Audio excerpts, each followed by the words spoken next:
Hello, you gorgeous individuals, it's Kav here, and today I'm going to be talking about Girls of Paper and Fire by Natasha Nagan. Girls of Paper and Fire is a young adult fantasy novel that takes place in the fictional world of Ikara. Ikara is essentially a fictional world that is loosely based off of the author's experiences growing up in Malaysia, which she describes as a place that really melds together many different cultures. So this fictional world kind of melds together many Asian cultures to create Ikara, and in this world there are three different castes. There is the paper caste, which is the lowest of all castes, and this is the all-human caste. Then there is the steel caste, which is essentially a part human, part demon caste, and then there is the moon caste, which is the all-demon caste, and they are kind of the ones in power and the corrupt side of this world. So in this novel, we follow our main character, Lei, who is our sapphic Asian woman leading character, and she essentially gets chosen as a paper girl, which is just a term for one of the king's concubines, and it takes you on her journey on dealing with that. I was provided an arc of this novel in exchange for an honest review, and I read the entirety of this novel earlier today, and I gave it a full 5 out of 5 stars. And in this review, I'm going to tell you why, and why you all should definitely pick it up when it comes out this Tuesday, November 6th. But before I do get any further, I do want to give you all a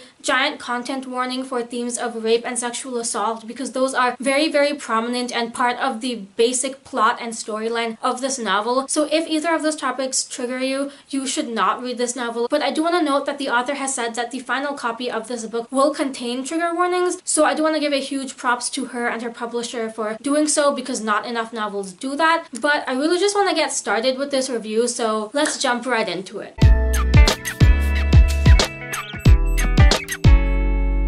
So as I alluded to, this novel deals very, very heavily with themes of sexual assault and rape, as the main character is chosen as a paper girl or a concubine, someone who only exists to provide the king with sex as he desires. And I think that the author does a brilliant job of tackling that subject. I really think that the author handled the topic with care, but more so I think she was very brutal and honest in her depictions of rape and sexual assault, which are two topics that are very prevalent in conversations that are happening in society today. So I think this is actually a very timely novel, but I also just think that these are topics that need to be discussed and need to be confronted in general, and the author does a very, very good job of handling that. These themes are very central to the plot, because much of the story really surrounds the main character's experience as a concubine of the king, and as someone who is forced into this position to perform sexual acts when she really doesn't want to do so with this man. But while this novel does depict the realities and horrors of this extremely toxic behavior and toxic treatment of these women, it also shows the power of women and the power of women of color and of queer women, and that is something I so want to celebrate, because this novel does such a brilliant job at that. And I think that it really takes the darkness of this novel and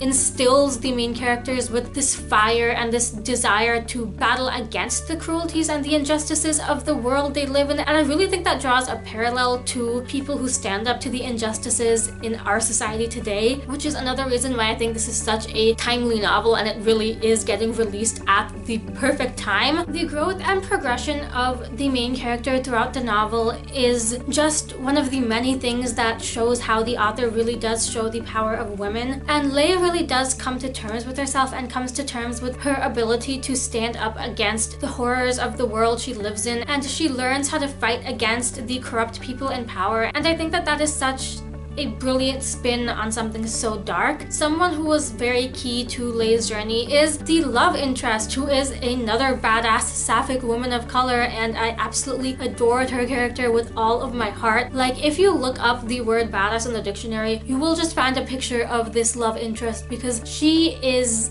absolutely brilliant in every way possible. And not only did I love these two characters as individuals, I also loved them together. I loved their slow burn romance. It was so swoon-worthy. I loved the connection between them. It was so palpable and it was so tangible and it was so there. The chemistry was so prevalent, and I really, really loved their romance and their connection and how it grew and how the love between them grew, because it was one of the biggest strengths of this novel. But another huge strength was just all the other brilliant women characters. Some of the characters were more villainous and more antagonistic, but there was also a real celebration of women because the majority of the cast was made up of women characters, and not just women characters, but women of color characters, which is huge. And each character had their own distinct personality and their own distinct journey, and I think that really showed the different forms of strength and power that a woman can have. And as you all know, I have said this many times on my channel, I am not someone who reads a lot of fantasy, despite the fact that my favorite series of all time is fantasy. I much prefer contemporary, and if I do read fantasy, it's more likely to be urban fantasy, but this is